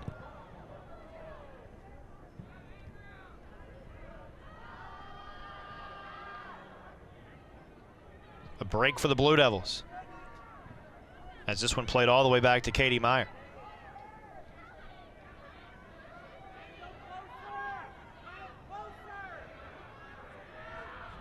What a match this has been. What a great test in the early season for these two clubs that, on paper, appear to be destined for lengthy runs in the NCAA tournament. Good ball here. Royson trying to get there for Duke, and she will shield that one to Ruthie Jones, who punches it away.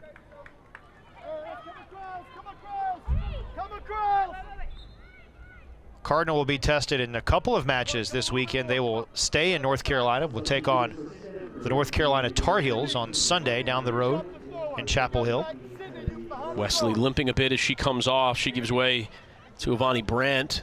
Remember, Wesley was a bit slow in the first half. Showed some signs of limping there. You wonder if perhaps something nagging as the second half continues. And she's been the one so often against Cooper. Brandt a bit more slightly built.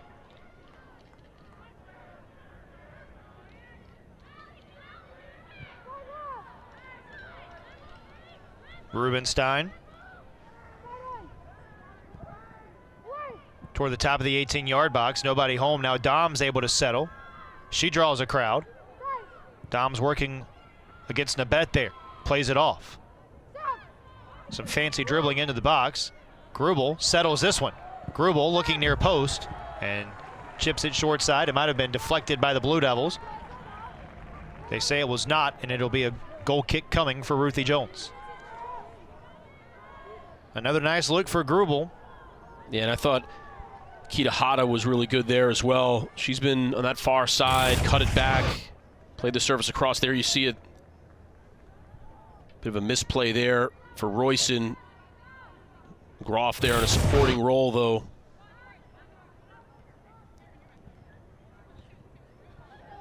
But some dangerous looks for Stanford. You see the shots on goal even. Certainly feels like the Cardinal have had more opportunities for a chance in the second half.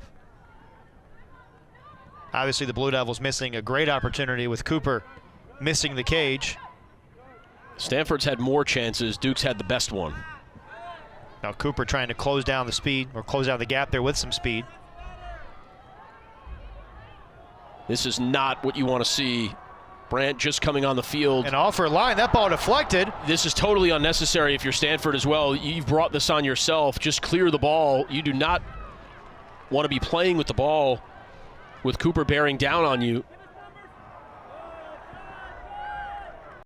And now Mackenzie Pluck through the middle.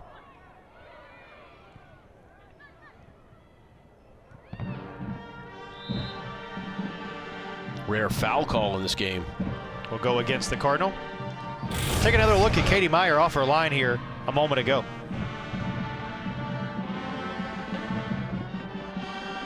That's a half a foot from being deflected into the goal. Royce Simmons right there for Duke. Just unable to get a flick on it. Simmons has spent a lot of time as a holding player. Pluck looked like she was held up a bit. Referee playing advantage though. Now Cooper at the top of the 18-yard box looking for an angle. This is into the box. Royson delivers the goal for the Blue Devils. No, they wave it off. It's offside. Yeah, offside flag was up. That's what Cooper can do though. Royson spends a lot of time in the defensive half of the field, maybe not quite as aware of where she was relative to the back line for Stanford. Cooper, though, always looking around. Has great vision, textbook, except for the timing of the run. Second time the Blue Devils have been whistled for an offside this half. And now another near turnover. It's Dom that was trying to leak free. Now Williams. Back for Doms. Doms with some fancy footwork. Tries to drive one toward the 6-yard box. Nobody home there. And just like a moment ago where Stanford defensively, maybe a couple extra touches, this time it's the Blue Devils. Ferried in. Cleared out toward the middle third.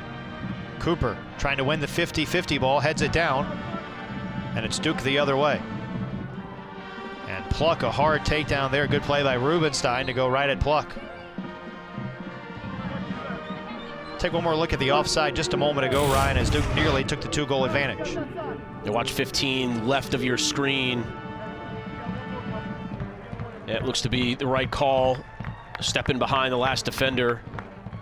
It's a nice finish for Royson. Royson will come off, spend a moment with head coach Robbie Church. A teaching moment, if you will, for the Blue Devil youngster.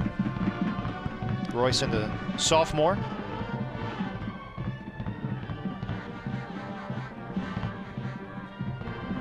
Sophie Jones now forced to play one back. Dangerous ball there, as it was Grubel who was stepping in front. Stanford forced to play this one all the way back to Gurma to build again.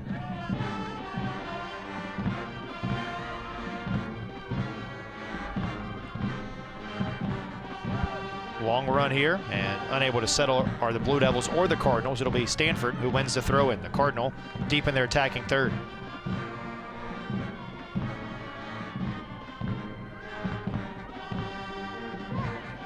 Rubenstein. See, I like that from Doms there. She was frustrated. She wanted the ball at her feet, made herself available, and was a little frustrated she didn't get it from her teammate. Toward the nice inline. Step over. Nobody home for Stanford, and the clearance for Duke. That was Kitahara again going to that step over move. Clinical. She's been really dangerous for Stanford. That left side. Kitahara has some international experience, caught into action 15 times with the USU 20 team. Blue Devils trying to call up a second goal here. Bodie at the top of the 18-yard box was denied by a couple of Cardinal defenders. And it's Stanford the other way. It was Cooper again. She was the one that played the ball. Nice job by Brandt to cut off the angle without fouling. After a little bit of an adventure a few minutes ago, Brandt has made a couple of nice plays. Duke can do the attacking third. Look out. Cooper. And ushered aside nicely by Myers. And she will finally fall on it as Katie Meyer tested again. Anywhere within about 30 yards, Cooper becomes dangerous.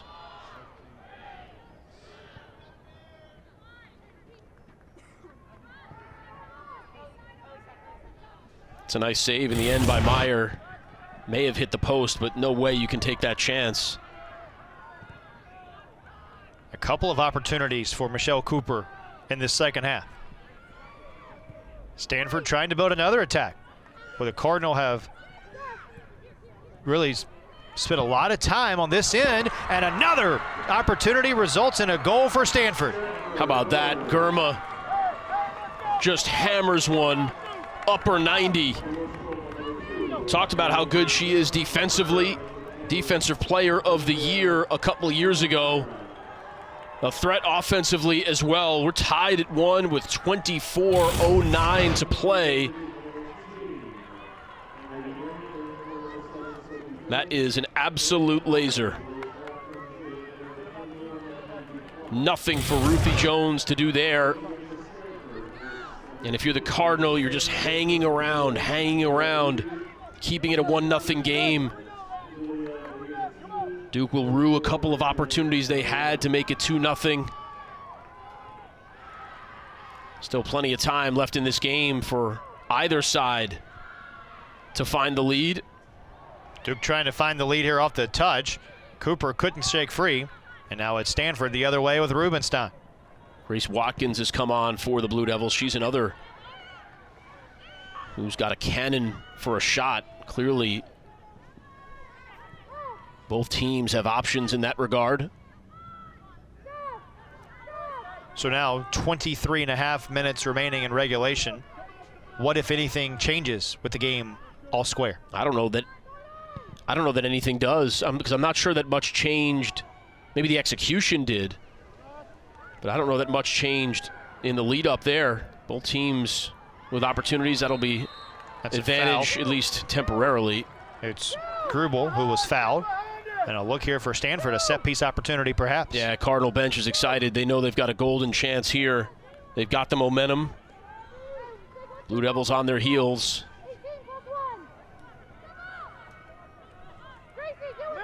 Grubel, who's taken most of the set-piece opportunities for Stanford tonight. With a variety of options here. Right-footed, flared. Headed away for the Blue Devils, but not quite out. And then over the touchline, it results in the corner kick for the Cardinal. It's always dangerous as a defender when you're facing your goal, running toward your own goal. And that was Delaney Graham there, and it caught up in the body. And lucky for her and the Blue Devils, it was well wide. And now another opportunity for Grubel. Do you look for Doms in this situation? I don't know, it looks like Girma's making that run top of the 6-yard box. It was intended for her. That one skips, though, dangerously through the 6. Like Girma. Talk about the down year for the Cardinal. I don't think it's any coincidence that Girma did not participate. Was injured, missed all of last season, and has done so much for Stanford, has the goal, but has done a lot of the other intangible things for the Cardinal tonight as well. Yeah, spectacular defensively. You could see the danger she brings on the offensive end of the field. She wears the captain's armband, so clearly a leader. Matched up with Nabed here as Grubel puts it in play. In front of the cage, Jones there to punch it out. Not cleared, and another drive is knocked down off of a Cardinal. I think it was Girma, a bit unlucky there for Stanford. That was much more decisive, though, for Jones. And now nice move on that touchline to keep the ball in. This is Cooper, 1v1. Cooper hurdling a defender, and a foul, and a card. If you're Pagador and Stanford and Coach Ratcliffe, I don't know that you mind that. And if you're going to commit to that, if you're Pagador, you have to get either the ball or Cooper.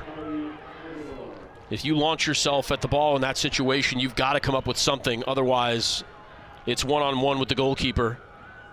You'll take the yellow card in that scenario. And now a great opportunity for Duke outside of the 18-yard box as we take another glance. If Pagador doesn't get Cooper, Cooper just jumps over her. You see where the ball was. That's 2-1 Duke. 9 times out of 10. Meyer was still several steps away. So the freshman from Roseville, California, making the play there. Second yellow issued to Stanford this year. And now a great opportunity for Duke.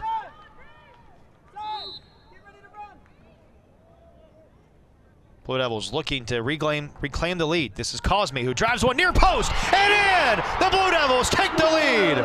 What a shot!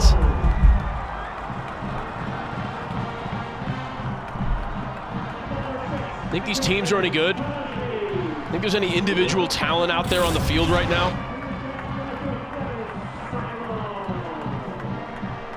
The first of the year for the Duke graduate student. Crossbar, turf. It's a goal right there. Great shot from our camera down there on the field. And then just for good measure, hits the back of the crossbar and the way back up again. Cosme scored a ton of goals for the Blue Devils last year, had 6 of them to lead the ACC in terms of defenders, as Cooper is shoved down. Interesting. Oh, there's the call. Okay. Yeah, a tardy call. Everybody on the field, I was certainly expecting that to be served far post. Got to think that that's what Meyer was thinking as well, but I don't know if there's anything she could have done about that. That shot was absolutely hammered, and it's off the bottom of the crossbar. Consecutive goals from long distance. Cosme has spent so much time as a target player on set pieces. She's so good in the air. Pretty decent off the ground there as well. Another foul there on Stanford. And perhaps some frustration building now for the Cardinal. If you're the Cardinal, that's just brutal. You do so much work to equalize. You're back in the game, set piece right afterwards. You have all the momentum. And just like that, a quick ball ahead. Cooper draws the foul. Cosme just buries it. And a chance for Stanford in a game that we talked about at the top is a litmus test for both of these teams. What does Stanford learn about itself now? 19 minutes to go, down a goal. Yeah, well, they're going to learn what kind of attitude they have. Are the shoulders slumped? Still got plenty of time in this game. It's a proud program. I don't think we'll see them get rattled in this situation. Too much success. That one ferried out across the middle third. Stanford unable to catch up to it. Another opportunity for the Blue Devils. Cardinal have had the most success when they've gone through Kita Hata on the far side, even though she's matched up quite a bit with Delaney Graham.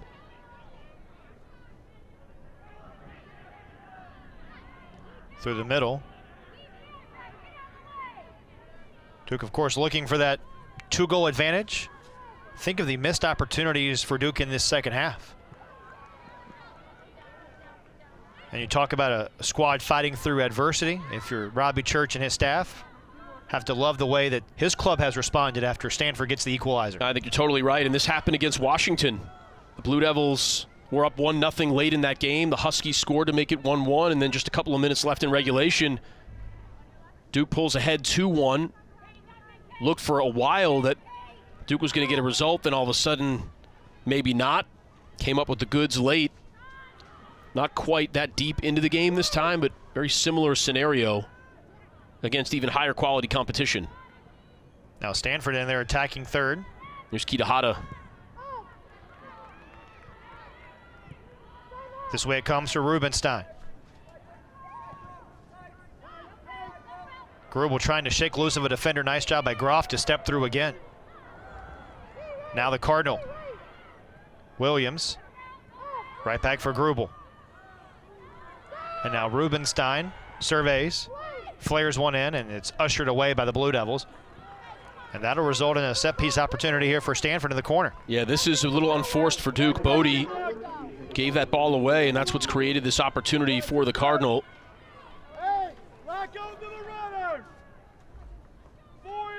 It'll be Grubel again, and does Stanford have an answer? 7th corner of the contest for the Cardinal. In front of the cage, and that is on top of the net. So Duke able to survive that opportunity by Stanford. And probably a ball that Grubel may want to have back. It's been a busy second half. It was 1-0 Duke at the break, and then Stanford came out and was able to tie things up just a few moments ago on this blast from Girma. Yeah, a couple of incredible individual efforts. Naomi Girma, Herman Trophy watch list for the Blue Devils. Caitlin Cosme, who's become a goal-scoring threat in her time at Duke. Now Grubel, who's also a goal-scoring threat, drives one right on, but a nice play by Jones. Didn't get all of that one, I don't think. Grubel teed it up on the left foot. Grubel, the senior from Santa Ana, already 4 goals this year.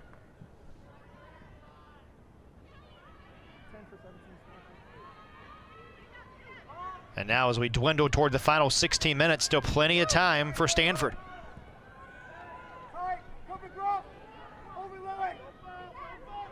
Nearly a foul there as Williams shakes loose. And again, 2 or 3 different fouls there. Could have been called against Royston. This one just outside the 18-yard box once the Cardinal lost their advantage. And now maybe another opportunity for Stanford on this set piece. Yeah, Royston's just got to settle down there a little bit, get back to your fundamentals. Don't want to give up a foul in this scenario. And what does Grubel do here on this opportunity? And you treat this practically like a short corner.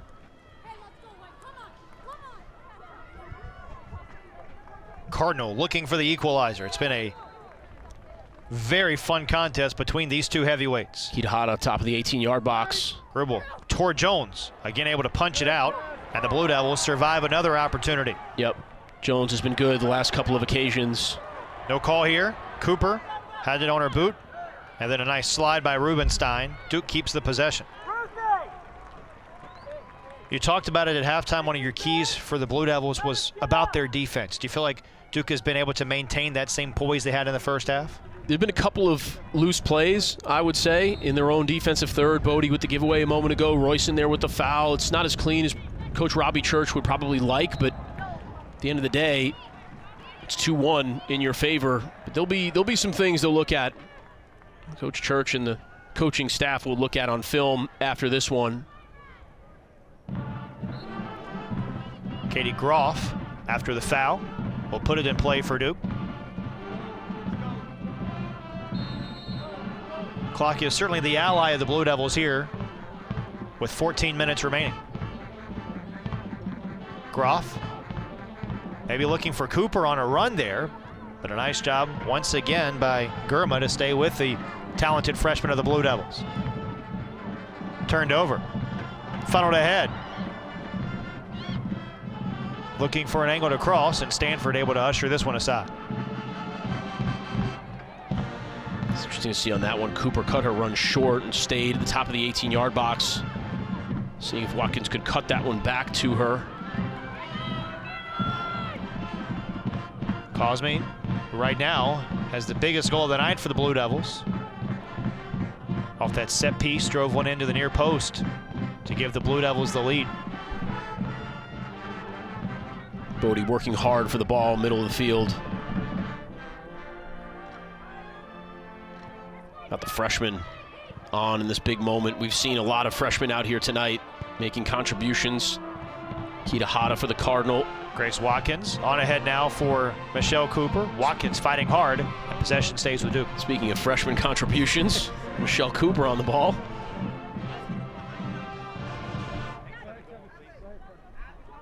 Dom's back in for Stanford. And Jones for Duke. Yes.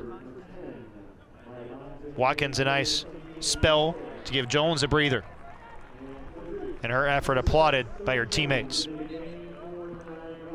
And those two will be asked to do very different things here in the final 12 minutes. Dom's no doubt on the attack, try to get downhill. Sophie Jones, be somebody that can bring stability and possess as you try to break out from your own defensive third.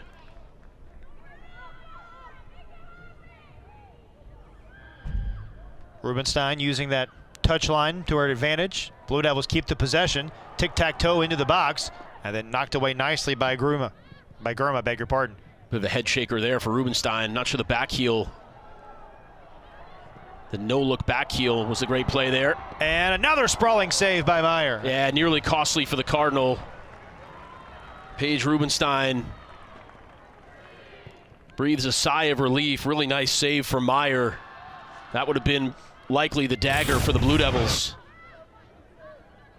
It was Graham shaking free for Duke.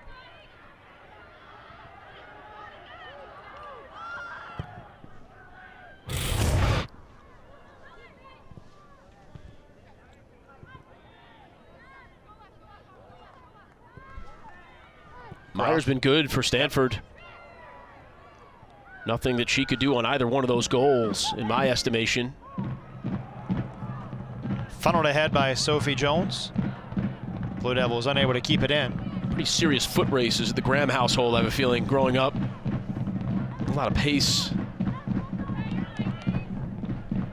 for the sisters, Maggie and Delaney. Delaney, the elder of the two. Blue Devils still on the attack. There's Doms right in the middle of things. 10 for the Cardinal. Pagador's made some nice runs out of the back using her speed. Here she goes again. Kitahara. Kitahara plays one on ahead. Nice step through again by the Blue Devils. Jones tries the clearance, but it's kept alive by Stanford. And now Gruber with it. Grubel tried to spin that one, but another corner coming for the Cardinal. Once again, it's Kitahara.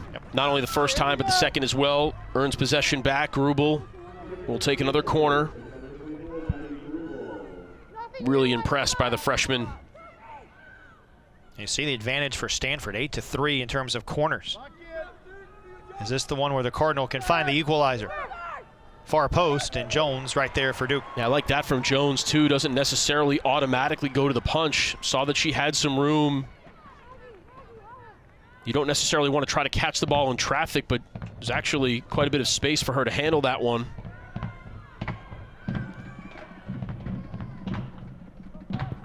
Now, Ryan, inside of 10 minutes, Cardinal down a goal. What's the thought process for Stanford here as you look for the equalizer? Yeah, so I think we were having this conversation about 20 minutes left in the first, and I said, well, if it's 10 or 15 minutes left, it might be a different story, and we're at that point now. Cardinal are going to have to press forward, be a little bit more direct with what they do.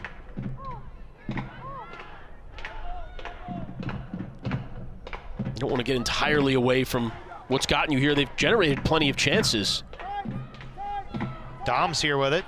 A prolific goal scorer in her own right. Mentioned it earlier, the Pac-12 Offensive Player of the Week. Already seen one player score their 5th goal of the year. Stanford would love to see Doms register her 5th. Or Grubel. This is Rubenstein.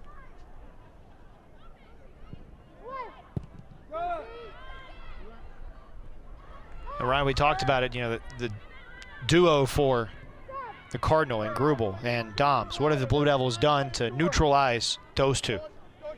Yeah, I think especially Doms has been shut down, and it's back to what we were talking about. Players like that, they want to be able to face the goal, and it sounds a bit like, you know, the song is on repeat here, but that is what it is. Sometimes what is it, Occam's razor? The simplest explanation is the right one. If you don't allow dangerous players to face goal, it makes it a lot harder for them to be dangerous. And Duke's done a really good job. I think Grubel has been more of a factor than Doms. Doms was making the run there. Blue Devils trying for the clearance. Instead, Rubenstein serves this one in. Spun away by Duke, still alive. And then headed away a couple of times, but a dangerous opportunity here for Stanford. And Duke able just to get it out of harm's way, and a throw-in coming for the Cardinals. It was Grubel in the middle of it again. That's what I mean. She's been able to have an effect on this game in a way that Doms hasn't quite been able to. She's initiated a lot of the set pieces as well. Rubenstein will toss it in. Williams, now Doms. Time dwindling from the Cardinal.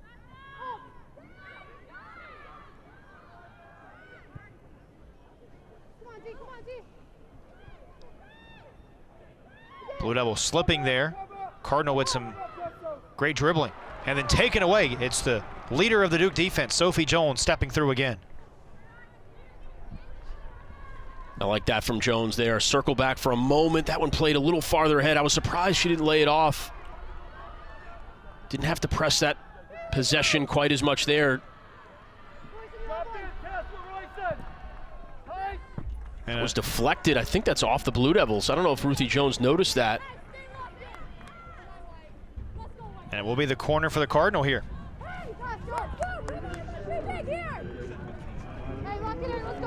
Perhaps deflecting off of Brewster there. But Stanford now with approaching the final 6 minutes. Another golden opportunity off the set piece. Grubel. It's a really nice ball. Nobody home for Stanford as it went through the 6. And the goal kick for the Blue Devils. If you're just joining us, it's been a fun one between these two clubs. You see the scoring summary here. Michelle Cooper, the freshman, with her 5th of the season. Gurma equalized it. And then the 8th career goal by Kaylin Cosme to put the Blue Devils ahead in the 69th minute. The goals from Gurma and Cosme, just absolute lasers. Gurma in the run of play, Cosme in the free kick opportunity. It's another good response from Duke. You saw those goals just a couple of minutes apart from each other. It's a repeat from the game against the Huskies.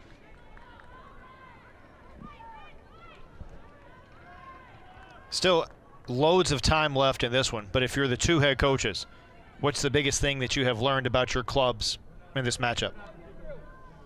Besides the fact that they're both very talented teams. Yeah, if you're Duke, I think you feel really good. It's affirmation, it's confirmation about the different weapons this team has and the resiliency. I think you've got to love the fact, if you're Robbie Church, you hate that you conceded, but you love that you scored right away again. For Stanford, this is a lot of learning. You know, preseason is when you get organized, according to Coach Ratcliffe, and the regular season is when you get your experience. And Cardinal, another chance here. Into the 18-yard box. Kitahara trying to make something happen, and again, it's Ruthie Jones there to spell any chance of the Cardinal. And once again, the step over. Yeah.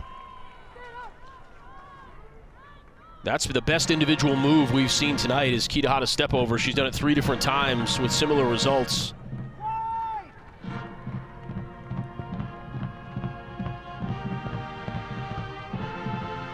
And if you're Stanford, when you talk about what you've learned here this evening, Kitahara's given you quite a bit. Maybe she's somebody that you play through even more in the future, gives you another option. You talked about having a third option, so we know what Grubel can do, we know what Doms can do. Maybe Kitahara becomes that third option, facilitator role, playmaking role for Coach Ratcliffe. Still only a freshman for this Cardinal club. The future certainly bright out on the farm. Throw-in coming for the Cardinal. And that's not to say that this contest is over by any stretch of the imagination. Still plenty of time for Stanford to pick up the equalizer. Doms. And now does Stanford play through Kitahara again? They do. Yeah, why not? Kitahara again trying to get an angle.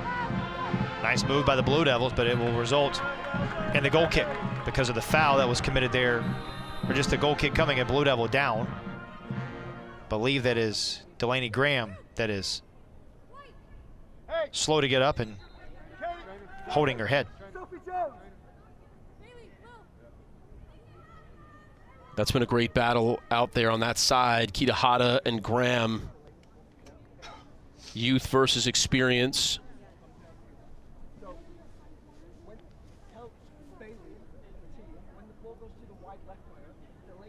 Out comes the Duke training staff to take a look at the senior Delaney Graham.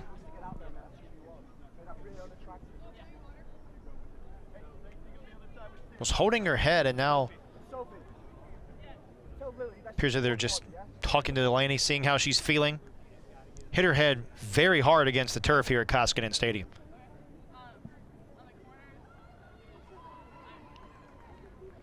What an amazing amount of progress has been made in the diagnosis, treatment of head and neck injuries. Thankfully, the days of the rub some dirt on it take some smelling salts and get back out there are behind us. Too much is known now about how serious these things are, especially over time, and so everybody will take the appropriate amount of time to make sure that in this case Delaney Graham is okay. Good to see her walking off under her own power. Take a look and see if we can spot where Graham went down. Oh, hard contact with the turf. Yeah, thank goodness it's a grass field. Yes. And not some of that old school AstroTurf. And so Graham off. And as you look at the big picture of this matchup, a chance for Duke to utilize some of that depth. Emily Royson will enter in the place of Delaney Graham.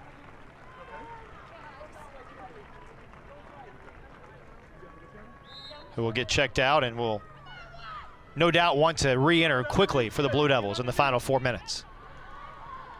Nice win in the air for Doms there, falling away. Just 5'6". Meanwhile, Graham still going through the appropriate protocols near the Duke bench. As Stanford a throw in, and you can see the pace the Cardinal is trying to play with, knowing that time is not their ally.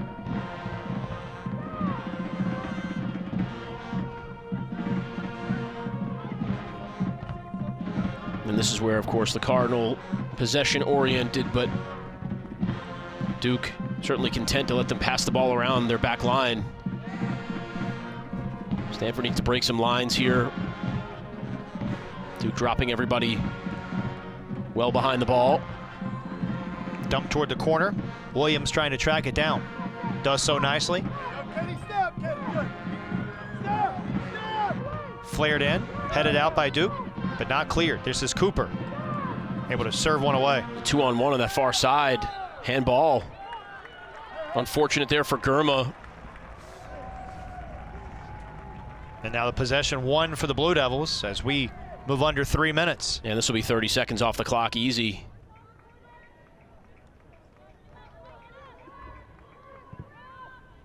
Quick strike by the Blue Devils. Jones working against Doms here. Ricochets around where Jones wins the possession. Boy, a physical game as Doms takes a tumble. Served in. Cooper trying to get behind the defense. It's a nice play there for Brandt. Groff has that one ricochet off of a Cardinal. As we approach the final 2 minutes, what would be a important statement-like victory for this Duke club as they look to remain unbeaten on the season. Duke's made a statement non-conference. They're hoping to punctuate that statement here in the final 2 minutes.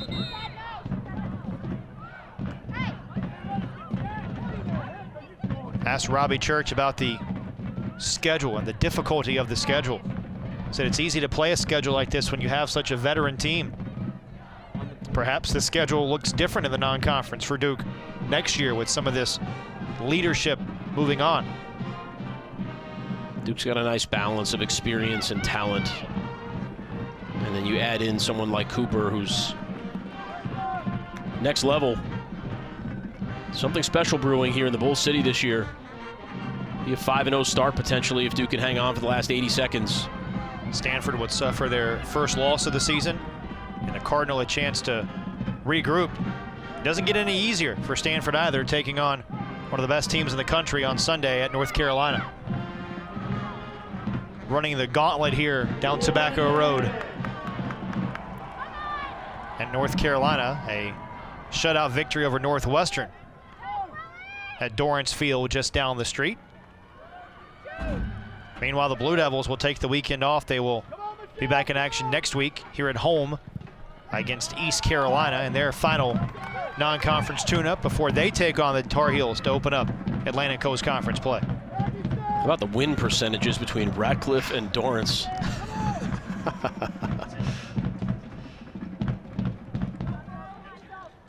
It's got to happen quickly for Stanford, and that might just about do it. I imagine this is headed toward the corner flag. And it will be a 6-0 start, or a 5-0 start for the Blue Devils as they defeat Stanford tonight. A top 10 showdown will go the way of 5th-ranked Duke as the Blue Devils able to survive the Stanford rally, score late, and win 2-1. And look at the celebration for Robbie Church and his Blue Devils. Yeah, right? You can tell how much this means to Duke. This is not what we saw after Duke won its first few games here at Koskinen. Little something extra in this game, the history between Duke and Stanford. You mentioned the big-time matchups. That a lot of them have taken place in the NCAA tournament with a lot on the line. It's the second win in the series for the Blue Devils, and able to respond after conceding the tying goal. Impressive stuff for Duke. It's the first win for Duke since 1996 over this Stanford club as the Blue Devils knock down another top 10 opponent. It's a nice night for the Blue Devils in Koskinen Stadium. Michelle Cooper gets us going first as she gets her 5th of the season. Stanford provides the equalizer on the first of the year for Gurma, but then off the set piece, it's Cosme who puts it in and puts the Blue Devils in front for good. For Ryan Craig and the rest of our team, led in the control room by Katie Bessel, this is Chris Edwards saying good night from Koskinen Stadium. Duke wins it 2-1.